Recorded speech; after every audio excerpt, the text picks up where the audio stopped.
Joba, and welcome to Georgian Crossroads. And today we have another edition of our Prague Diaries from earlier this year. Maybe I should have said Dobrý den.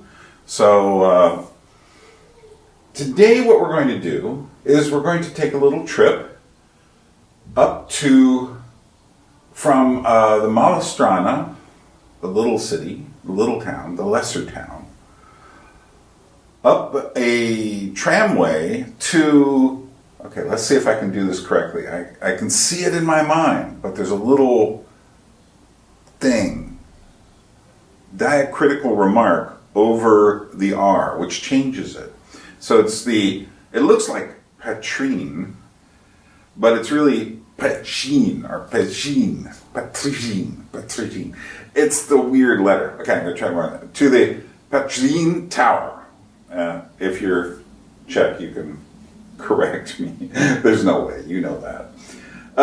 And we're going to go up to the tower. We're also going to go into my favorite house of mirrors. And then we're going to walk down the hill from there to the Strahov Monastery Library, which is one of my favorite places on earth. I'm surprised the honest guides haven't done anything on this yet, but they really should. So I'm going to do my own version of the Strahov Monastery Library. And this is really a Cabinet of Curiosities. I actually have a video that I did on my Anadromist channel just dedicated to the notion of Cabinets of Curiosities. So we'll leave it here for you. There's a link here. Maybe I'll put one at the end as well.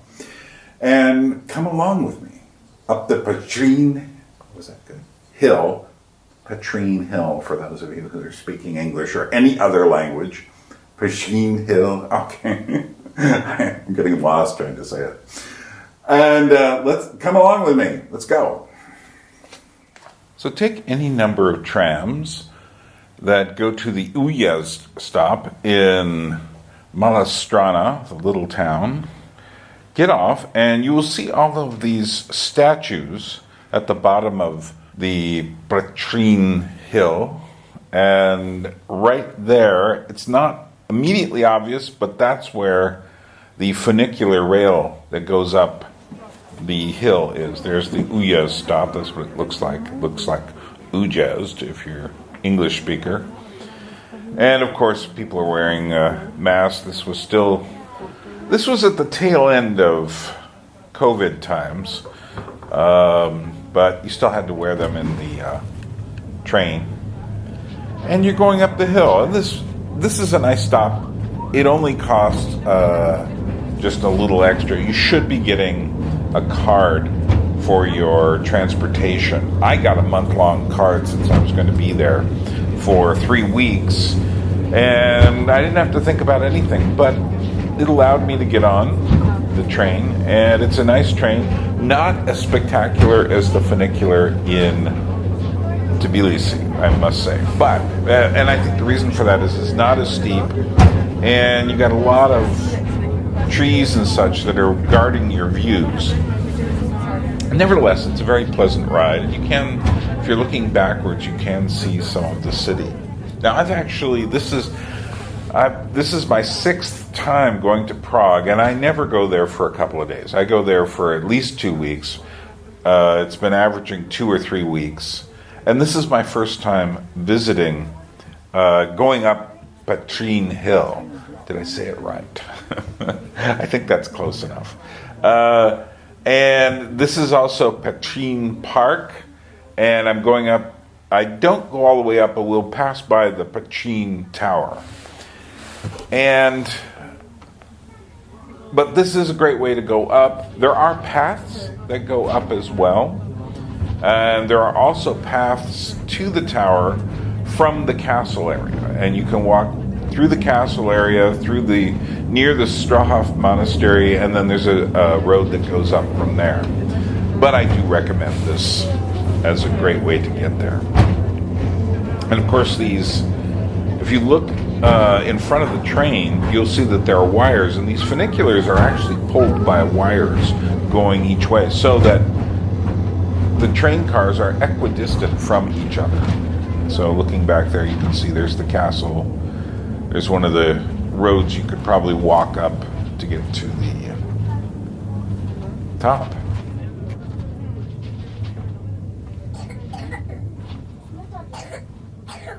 We're at the place where the two trains stop, and that gives you a nice view back at Malastrana, off to the right, and the castle Hradčany area. And of course this was February, right after the 24th, so it was a good place to get away from the political situation in Ukraine. And very peaceful up there, especially go up in the morning, first half of the day. More and more people go up in the second half of the day. And I found a fair number of people up there. But then again, I find Prague doesn't actually get so cold in the winter. But then again, I'm coming from Alaska. If you're coming from, I don't know, Los Angeles, yeah, it's probably cold for you. And so now we're coming into the station, and we'll get out here, and there's a nice lookout area at the top up here, and we'll spend a couple minutes looking out. Great view of the city below. This is, I believe, certainly in this section, in the main section of Prague, the highest area here, and I believe the tower is higher than the Eiffel Tower, but that's because it's on a hill. If you're interested, the Honest Guide channel has much more. Yannick talks about Petřín Hill quite a few times. And there's a statue that was sitting up there. It looks like a pilot. And this is the view at the top. Now, this is the middle of, like I said, this is winter. If you were here in the summer, it looks like there's a lot you wouldn't be seeing from there because of all the trees and leaves. But nevertheless, there are places to get views. And one of the, I don't know, thousands of statues in Prague. And I'm sure there's some allegorical story involved with this one.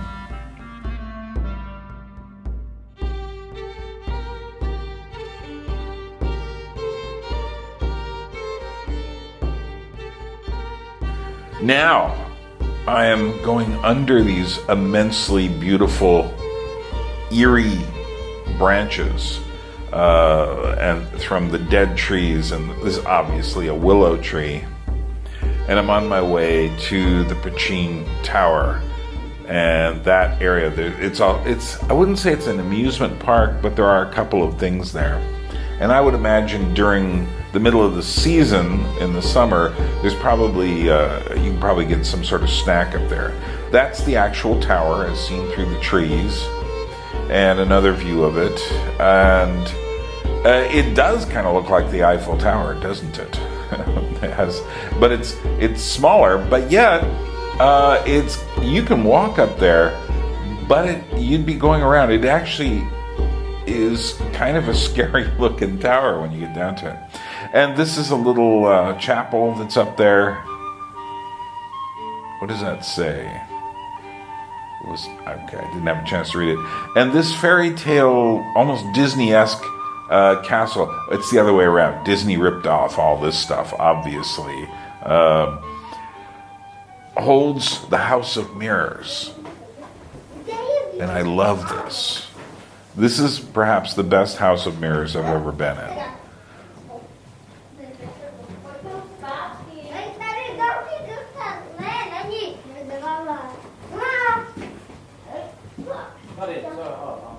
And of course, everyone still had to wear their masks during this.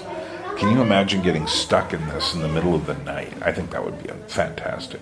Or really dark, like twilight, and it's getting dark, and you've got to find your way out. And the truth is, all of these little poles, columns, make it even more deceptive than usual.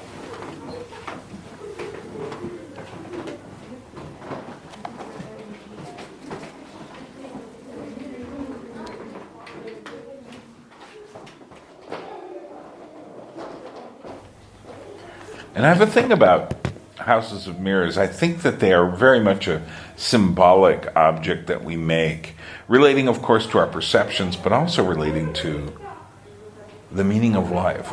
Is what we are seeing in our lives what is actually there, or is it something in the house of mirrors? And here are some fun house mirrors. But unfortunately, the angle at which my camera is doesn't show you the real distortions, because they're meant to be seen from a higher vantage point.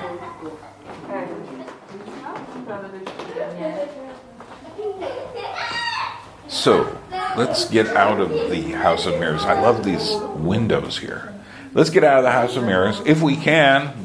Evidently we did, because I made this video. Really beautiful crucifix up there.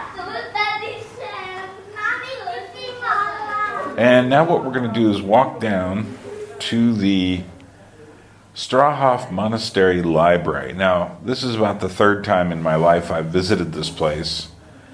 And it is one of my favorite architectural locations on earth. And the reason is, for one thing, they've got all these old books from the 16th and 17th century in there. Theology books, philosophy books, Bibles. They also have in one of the places a little chamber where they kept the prohibited books. But it's, of course, designed in this ornate Baroque style. And you can see the books here that just have these they're just mysterious because they're old. But not only are they old, they are they're tempting. You want to know what's in them. Now, of course, most of these are probably in German, would be my guess, because the Czech language was forbidden. But some of them are probably also older, from the Czech Republic, or the days of Bohemia and Moravia. And they have statues and globes and angels in there. But what I really love, I believe this is the philosophy section in here. But look at the roof on this. Very Baroque details of the roof, giving it the sense that it stretches into the heavens. And unfortunately, you're not allowed into the library. You're just allowed to stand at the edge, and there's a rope keeping you out.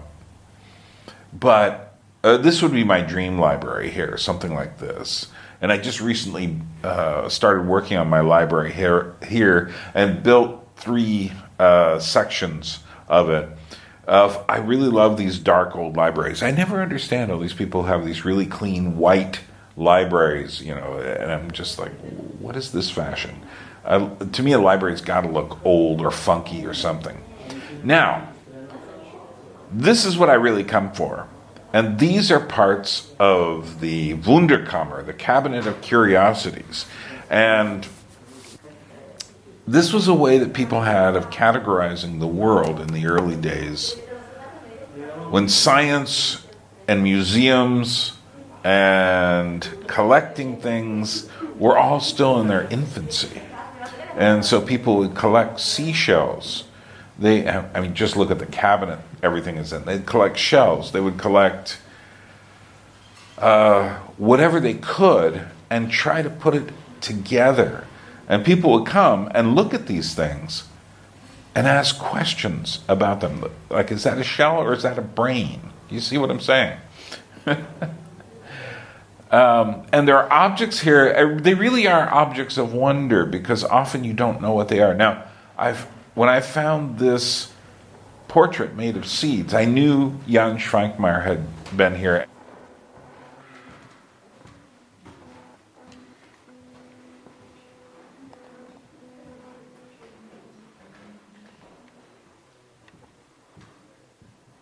And here's some other just strange little objects. There's like a miniature crucifixion in a bottle. And then here are these they look like porcelain folk people, but they have so much character in the faces. These are not, I think a lot of people now would put this into the category of the creepy. I don't. I think this is in the category of the miraculous and the human. And then what is this? I believe, but I could be wrong, that this is perhaps the horns of an animal.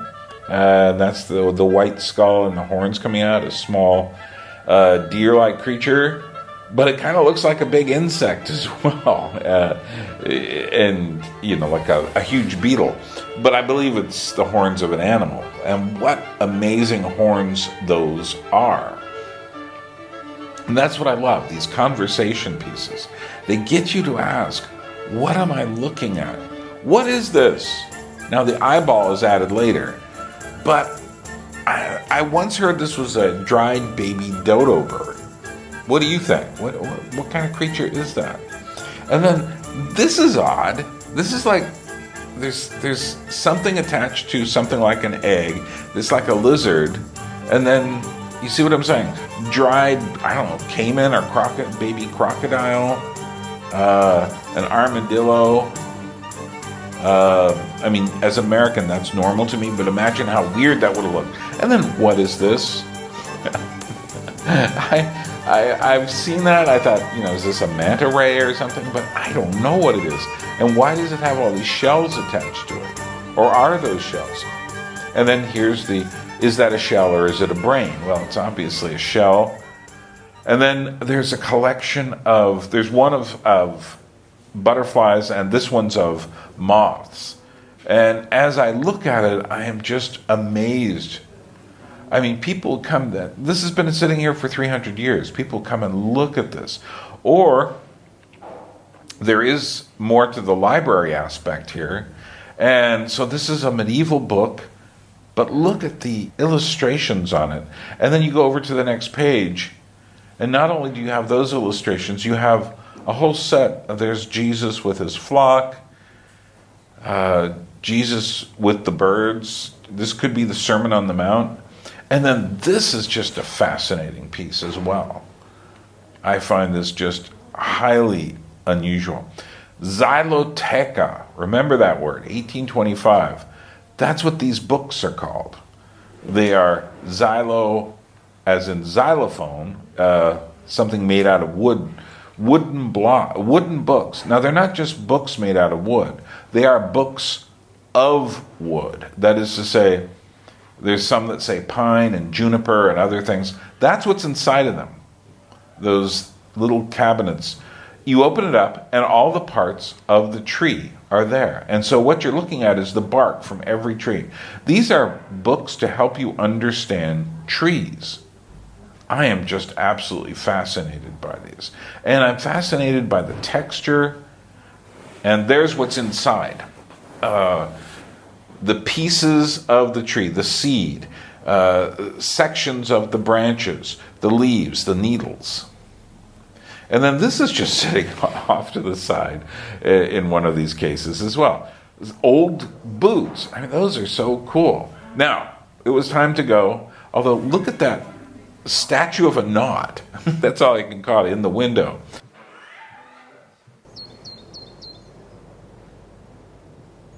And here are, obviously, vines are going to take over, but it was time to go. Say goodbye to the Petřín Hill and Strahov Monastery.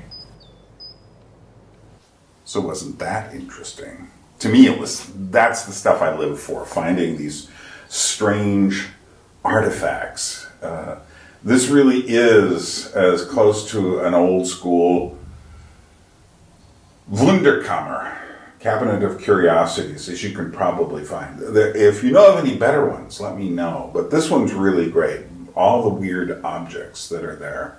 And I find in this world of the virtual, the artificial, the unreal, there's something about objects, real living objects, that were not just made for a photographic CGI, morphing into something. It's a real thing. You're sitting there like, is that a baby dodo bird?